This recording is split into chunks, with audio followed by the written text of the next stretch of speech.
আজকে আপনাদের এমন একটা জায়গায় নিয়ে যাব যেটা হচ্ছে আপনার নিস্তারিণী কালী মন্দির, যেটা মানে আছে আপনার সারাপুলিতে, হুগলি জেলা বিখ্যাত সারাপুলির নিস্তারিণী কালী মন্দির। এটি 200 বছরের মন্দির। এই মন্দিরটি প্রতিষ্ঠাতা করেছেন রাজা হরিশ্চন্দ্র রায়। গঙ্গার তীরে অবস্থিত এই মন্দিরটি রাজা তার স্ত্রী প্রথম সর্বমঙ্গলা দেবীর অপঘাতে মৃত্যুর পর আত্মার শান্তির উদ্দেশ্যে স্থাপন করেন। অমাবস্যায় এখানে বিশেষ নিশি পূজা হয়। তো 1827 সালে জ্যৈষ্ঠ মাসের শুক্লা পঞ্চমী তিথিতে রাজা হরিশ্চন্দ্র এই মন্দির প্রতিষ্ঠা করেন এবং পারিবারিক শোক থেকে নিস্তার মুক্তি পাওয়ার আশায় রাজা এই কালী মন্দিরটি নির্মাণ করেছিলেন, যার নাম হয়েছে নিস্তারিণী।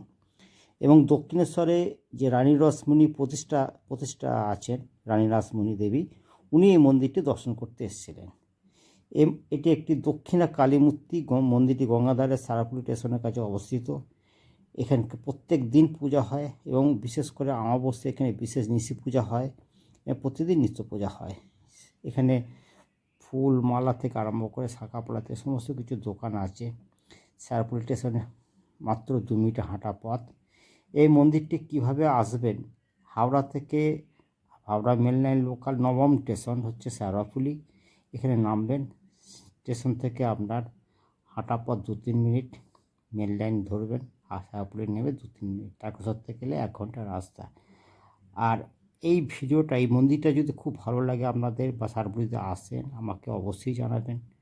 আর অবশ্যই আপনি মনে করে লাইক কমেন্ট করবেন।